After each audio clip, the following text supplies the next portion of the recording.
Assalamualaikum warahmatullahi wabarakatuh. Saya dengan Dr. Ratna Purwaningrum, Magister Kesehatan.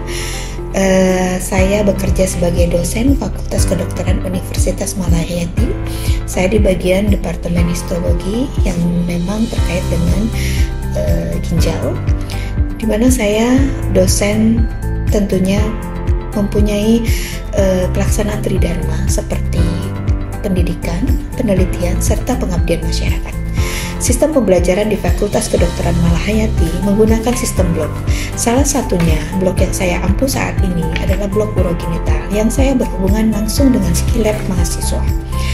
Dalam blok ini, melalui kemampuan kognitif, psikomotor, dan efektif yang diperlukan untuk mencapai kompetisi kelulusan yang tertuang dalam standar kompetensi dokter Indonesia, yang salah satu profilnya adalah dokter yang profesional. Salah satu topik yang diberikan pada blok ini mengenai urogenital yang berhubungan dengan skill lab. Pada blok ini diharapkan mahasiswa mampu melaksanakan skill yang memang dilakukan sehari-hari, yang dilakukan pada pasien, dari pemeriksaan anamnesa, pemeriksaan fisik, kemudian skill lab yang berhubungan dengan sistem urogenital. Pada tahap delivery atau penyampaian pembelajaran yang menggunakan metode interaktif dengan bantuan PowerPoint yang bersifat sinkronis dalam bentuk classroom atau luring, saya bisa berinteraksi langsung dengan mahasiswa dan tatap muka. Kemudian tahap sinkronis yang saya lakukan tertuang dalam rencana pelaksanaan dan pembelajaran melalui beberapa tahapan. Yang pertama, pendahuluan yang didahului oleh salam, kemudian menyampaikan materi kepada mahasiswa, kemudian melakukan skill lab yang berhubungan dengan urogenital, kemudian melakukan kegiatan yang berhubungan yang akhirnya nanti akan berpengaruh kepada program profesi. Penyampaian materi yang akan saya sampaikan bahasan di mana menginfokan beberapa prosedur melalui video atau melalui praktek yang saya lakukan. Tahap selanjutnya adalah diskusi. Pada tahap ini saya memberikan kesempatan pada mahasiswa untuk menanyakan hal-hal yang terkait praktek yang saya lakukan tersebut yang belum dipahami, sehingga pada saat praktek saya akan melakukan evaluasi setelah mahasiswa melakukan praktek terhadap skill lab yang saya kerjakan. Tahap selanjutnya adalah penutupan. Pada tahap ini saya akan mengemas topik ini, menekan pentingnya topik ini untuk kegiatan atau pada saat praktek sehari-hari, dan kemudian saya tutup dengan salam. Tahapan interaktif yang melalui sinkronus dan asinkronus itu mempunyai dua cara yang saling berhubungan dan saling menyatukan satu sama lain, sehingga dengan sinkronus dan asinkronus itu bisa mencapai tujuan yang saya mau terhadap mahasiswa kedokteran. Cara kedua yaitu melakukan diskusi dari hasil penugasan yang saya berikan kepada mahasiswa terkait skenario yang saya berikan, kemudian mempresentasikan, kemudian didiskusikan, dan mempunyai jadi pada kelompok ini sehingga mempunyai sistem active learning atau collaborative learning. Pada tahap selanjutnya adalah tahap asesmen yang menggunakan metode penilaian tugas dan multiple choice question, atau menggunakan sistem CBT, atau menggunakan hanya dengan lisan, sehingga bisa diberikan nilai berdasarkan pengetahuan lisan. Terkait pendekatan delivery saya sampaikan melalui video berikut. Banyak ini slide-nya ya, jadi saya singkat-singkat aja, nanti kalian tinggal baca. Soalnya pun gak jauh-jauh dari sini. Oke, sekarang kita ke traktus urinarius ginjal ya. Organ traktus urinarius terdiri dari ginjal, ureter, vesika urinaria, dan uretra. Di sini kalian bisa lihat, ini ada ginjal kiri, ini ada ginjal kanan. Ginjal kiri lebih naik ke atas dibanding ginjal kanan ya, karena di kanan ini ada hati, jadi dia agak turun ke bawah. Kemudian di sini ada yang namanya ureter, ya. Kemudian ini ada vesika urinaria, ini ada uretra, ya. Jadi bagian dari traktus urinarius ada 4, ginjal, ya. Kemudian ureter, kemudian vesika urinaria, kemudian uretra. Jadi kalian kalau mau jadi dokter spesialis urologi, saya doakan ya, mudah-mudahan kalian bisa spesialis semua dan bisa berbagi ilmu dengan baik ya. Jadi ini kalau urologi yang sekitaran perginjalan ini, sekitaran traktus urinarius ini ya, semuanya berhubungan dengan ini, pasti berhubungan dengan urologi.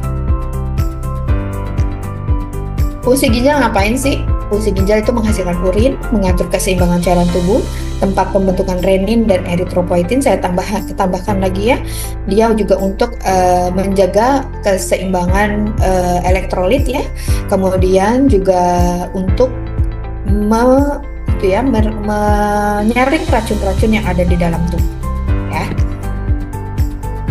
Organnya berbentuk kacang merah kecoklatan dengan permukaan halus, beratnya 140 gram.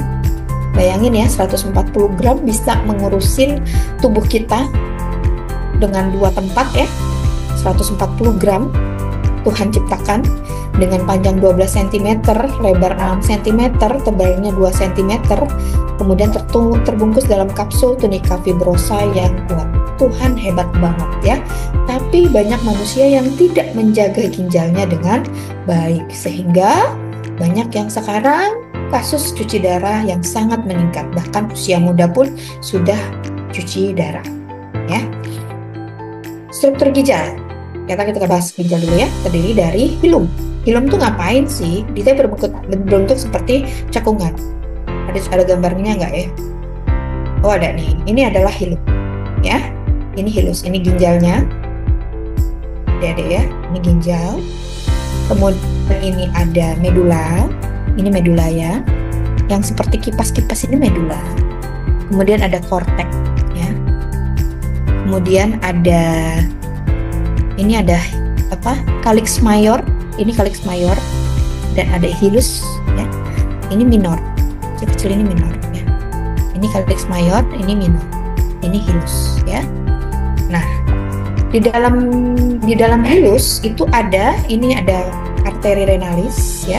Kemudian ada vena renalis. Kemudian tadi ada apa?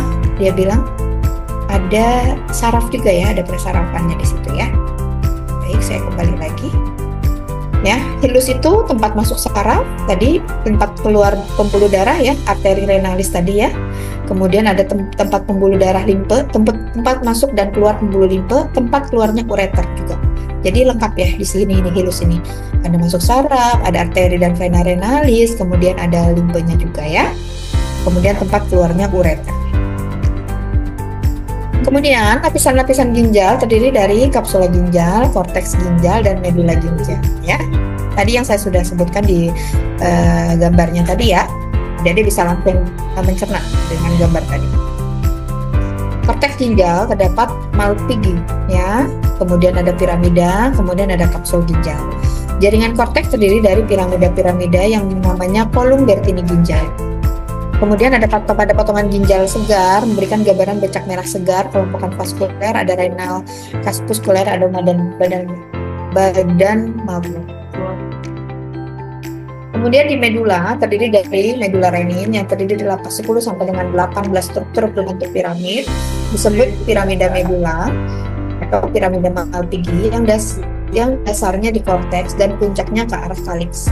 Penonjolan ini disebut dengan papila ginjal yang ditembus oleh 10 sampai dengan 12 lubang muara ductus collagens berbentuk area kribosa.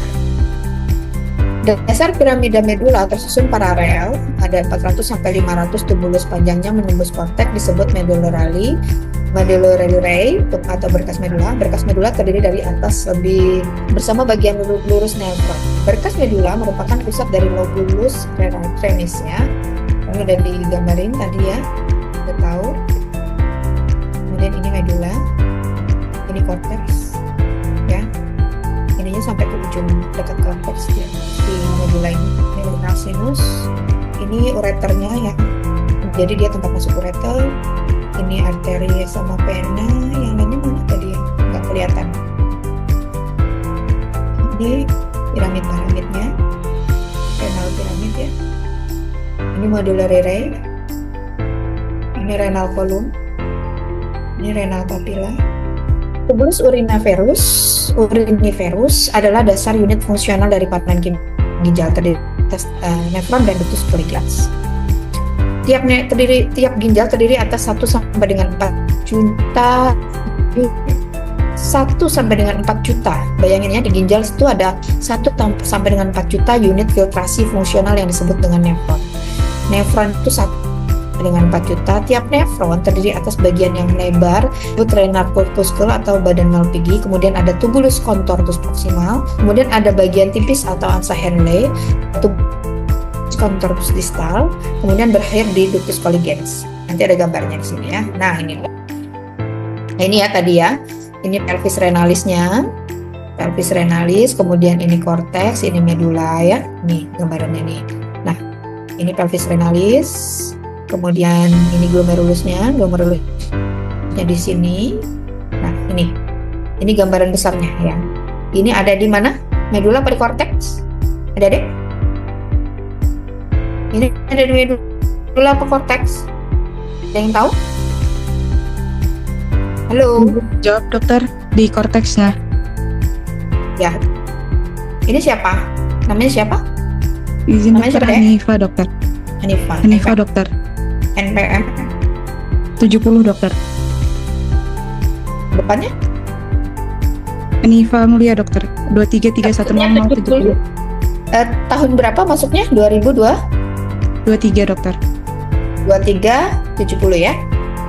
Ya dokter. Oke. Oke, terima kasih Hanifa sudah menyimak ya. Ini ada glomerulus ya. Dia ada di mana? Di korteks ya. Kemudian glomerulus, dari glomerulus dia ke tubulus contortus proximal. Ini tubulus contortus proximal. Kemudian dia ke bawah. Ini ada lengkung Henle descendant turun ya. Jadi dia turun ke sini. Dia ke medula ya.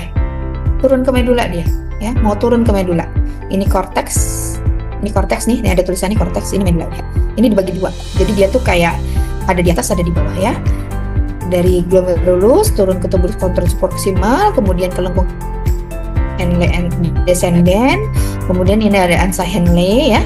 Kemudian lengkung tipis, dia naik ke atas tendon. Setelah dia turun, dia naik namanya ascendant ya, ascendant naik ke atas, kemudian ke tubulus contortus distal, kemudian dia tubulus coligans, kemudian ke medula ya. Nah, turun deh ke papila ya. Oke, corpusculus renal terdiri atas capilla glomerulus tadi yang dibahas ya. Membran dalam meliputi kapiler-kapiler glomerulus ya. Lembaran luar disebut capsula Bowman atau lapisan parietal. Di antara lembaran luar dan dalam terdapat ruang kapsuler yang menerima cairan difiltrasi melalui dinding kapiler dari lapisan visceral. Tiap-tiap renal corpuscle punya kutub vaskuler tempat arteriol aferen masuk dan ada arteriol eferen untuk meninggalkan renal corpuscle. Ini di mana nih? Arteriol aferen sama eferen ada di mana? Ada yang tahu? Ini ya, ini arteriol aferen.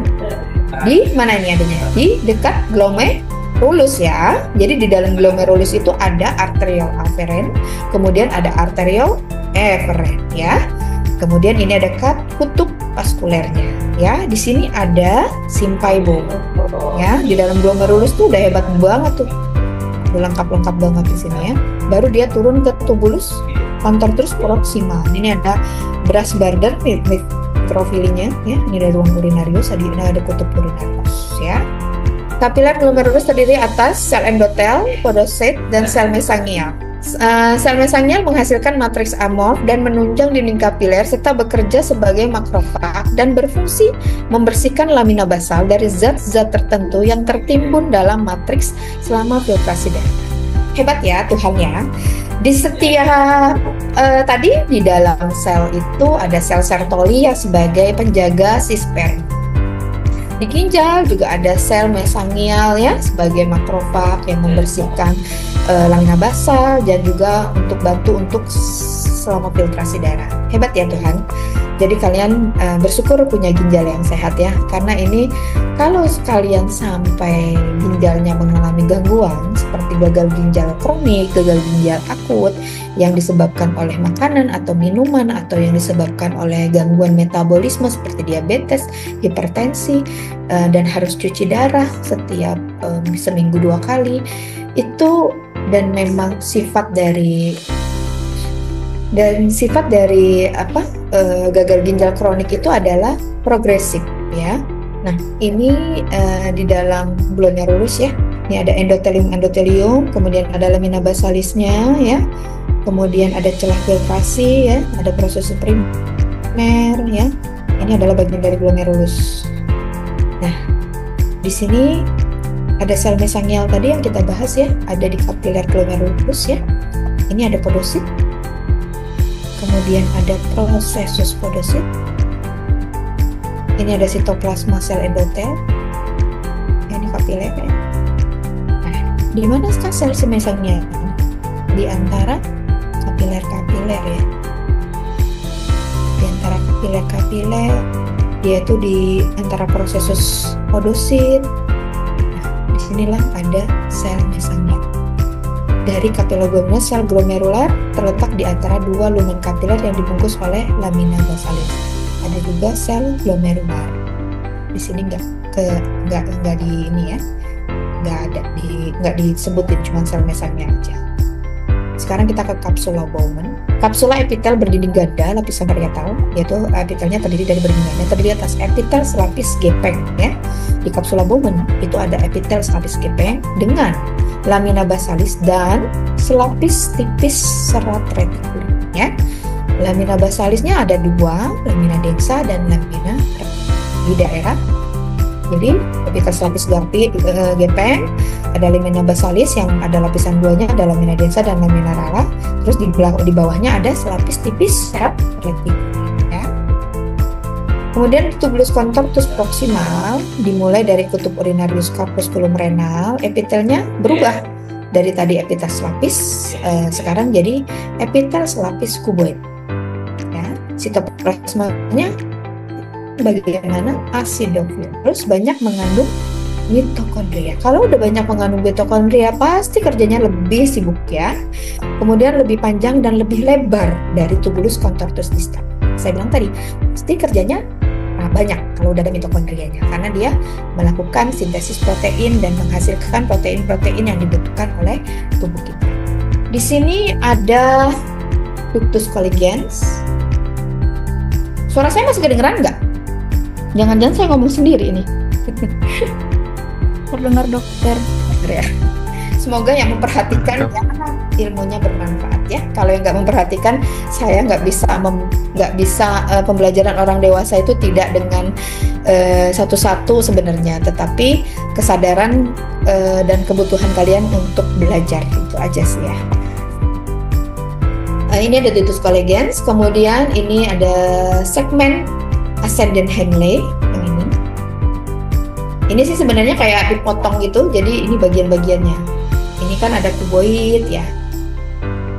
Ini juga kuboid. Ya. Kemudian ada segmen tebal ascendent Henle di mana? Di H. Ductus colligens C. Kemudian segmen tipis T. V vasa recta. Ini vasa recta. Ini gambaran ininya ya, gambaran histologinya, nanti belajar lagi di praktikum ya.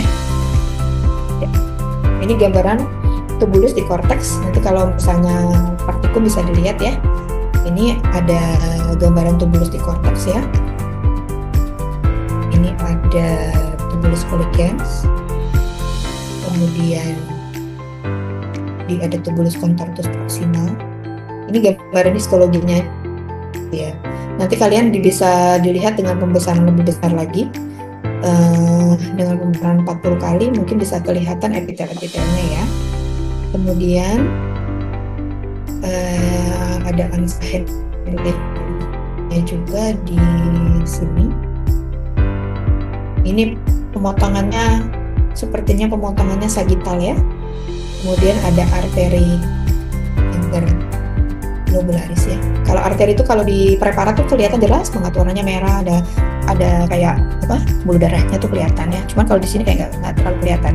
Dan epitel-epitelnya pun tidak terlalu terlihat. Ini pembesarannya sangat kecil sekali. Nah, ini kalian harus tahu bagian dari korteks mana, bagian medula yang mana ya. Yang tadi ini ada glomerulus, kemudian ini ada apa ini? Ada yang tahu? Di sini ada arteri renalis, ada arterial aferen, ada arterial eferen ya, masuk ke glomerulus. Kemudian ini ke descenden ya, tubulus contortus proximal, kemudian dia ke descenden, ansa Henle, tubulus contortus, kemudian ascenden, terus kemudian contortus distal, kemudian juncta glomerulus. Ini dikumpulkan di urin di sini. Dia pembentukan dan pemekatannya di sini. Lihat yang di medula apa, yang di korteks. Lihat di sini. Adik-adik ya. Ada sel juncta glomerula yang merupakan sel otot polos dari tunika media arterial aferen yang mengalami modifikasi sel-sel yang membentuk seperti sel-sel epitelit. Sel ini memiliki inti lonjong seperti rokok dan sitoplasma penuh granula sekretorik. Kemudian arterial aferen yang mengandung sel juncta glomerulus bersama makula densa, tubulus contortus distal membentuk aparatus juncta glomerulus. Kemudian memiliki bagian sel, ini cuma histologinya aja ya, memiliki bagian sel yang pucat disebut sel mesengial extraglomerulus dan ada sel-sel basis, sel Purkinje. Pada daerah ini membrana elastika interna arterial aferen menghilang. Sel-sel juncta glomerulus menghasilkan enzim renin yang bekerja pada protein plasma yang menyebabkan angiotensinogen.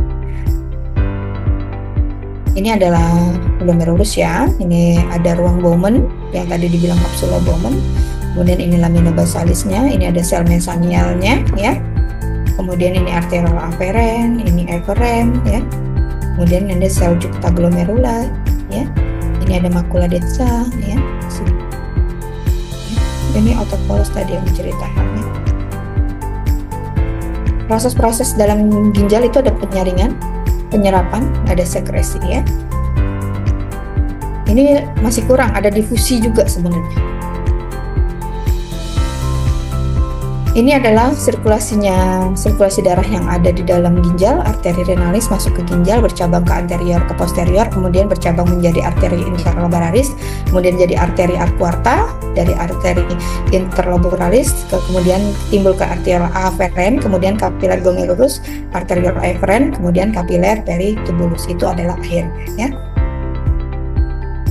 Pada medula terdapat venula renalis, vasa recta. Pembuluh ini berisi darah yang telah difiltrasi melalui glomerulus dan berperan dalam mempertahankan osmolaritas jaringan interstisial medula. Kemudian kapiler korteks bagian luar dan kapsul ginjal berkonvergensi, kemudian ke vena stellata, venula interlobularis. Ini perjalanan venanya ya. Tadi arterinya, sekarang venanya. Dan vena arcuata, kemudian vena interlobularis, kemudian menjadi vena renalis. Ini ya dipelajari kembali ya. Ini perjalanan arterinya. Kalian bisa lihat di sini.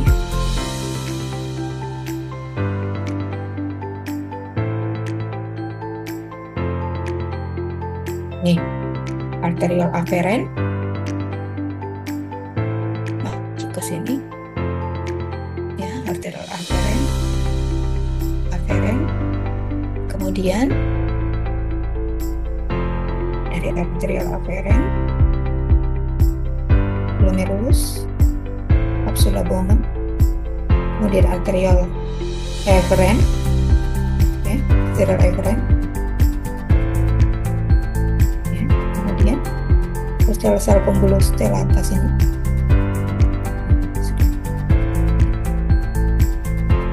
vena arcuata.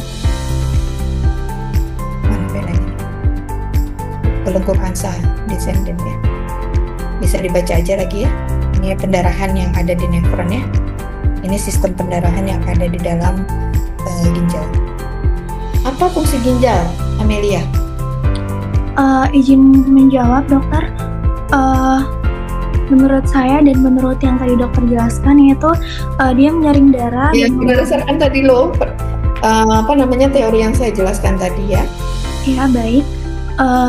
Dia dapat menyaring darah, menyaring limbah dan racun dari darah, serta membuangnya melalui urin. Dokter juga bisa keseimbangan cairan, seperti elektrolit, asam basa, dan hormon dalam tubuh, dokter.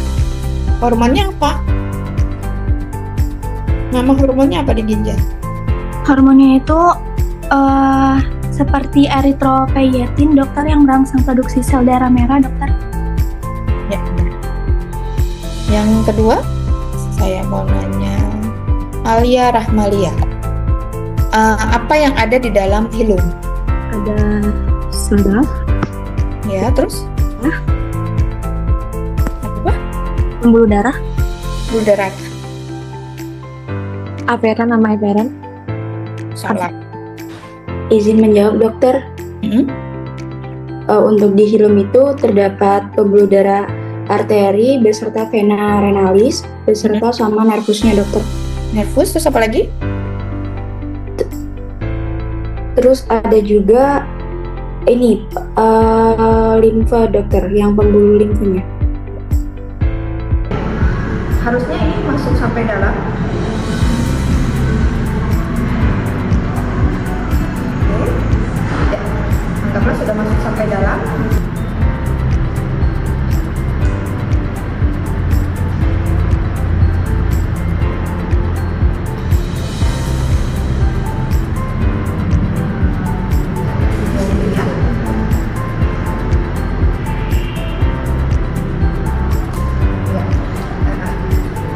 Di sini ya. Jadi pada waktu kita lakukan pemasangan di sini, kita akan menyuntikkan balon. Jelas? Jadi kalau sudah terjadi pembalonan seperti ini, dia tidak akan bisa ditarik. Ini masih 10 cc. Kita tambahkan lagi 15 sampai dengan 20 cc atau 30 cc itu oke, tergantung ya. Ini saya tambahkan lagi 5 cc.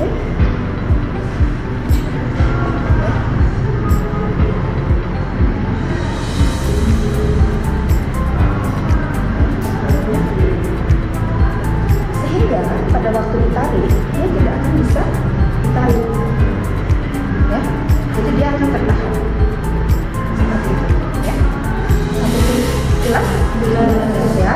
Setelah dilakukan pemasangan kateter, kemudian kita lakukan pemasangan ini apa?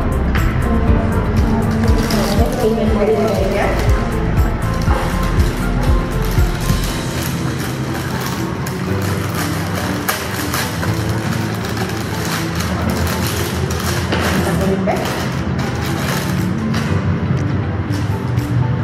Pasangnya di mana? Udah. Selesai pemasangan. Ini nggak bisa dipasang, mohon maaf. Ya, gimana? Untuk pemasangan karetnya itu kita bisa tahu harus masuk lagi atau udah cukup? Masukin aja sampai masuk ke dalam sini. Pokoknya masukin aja dulu sampai ujung. Sampai ujung. Tapi kalau misalnya belum sampai ujung udah keluar urin, stop di situ. Stop di situ, kita kembangkan balon. Tapi sebaiknya sampai ujung, baru kita kembangkan balon, kita tarik. Tapi kalau udah keluar urin, sebaiknya langsung aja dikembangkan. Sampai sini aja baru kita kembali. Kadang kalau perempuan ya udah dimasukin banyak terus urinnya nggak keluar, kita lakukan aspirasi seperti yang tadi saya informasikan. Cukup jelas? Terus gimana dok? Kalau yang sepertinya dokter belum pernah kami minum kemudian saat itu dengan LPM 233 pasti mau tanya terkait dengan efek samping dari kateter itu tuh apa dok? Enggak, kecuali pemasangannya salah atau ukurannya salah. Ukuran salah itu bisa menyebabkan ruptur pada uretranya, sehingga bisa pendarahan atau bisa tidak masuk ke dalam ruptur ya, karena tidak sesuai dengan ukuran seharusnya. Makanya saya tanyakan tadi, tahu ukuran anak-anak berapa, dewasa laki-laki berapa, dewasa perempuan berapa. Kalau anak-anak sama, dan dilihat juga kira-kira besar atau kecil anaknya, gitu ya. Sampai sini jelas? Sekian video rekaman pembelajaran dalam topik blok urogenital yang berhubungan dengan skillet pada program studi Sarjana Kedokteran FK Malahayati Bandar Lampung. Video ini digunakan sebagai salah satu syarat penyusunan dokumen dan persyaratan diri dalam unjuk kinerja Tridharma Perguruan Tinggi PPD UKT PT. Terima kasih. Wassalamualaikum warahmatullahi wabarakatuh.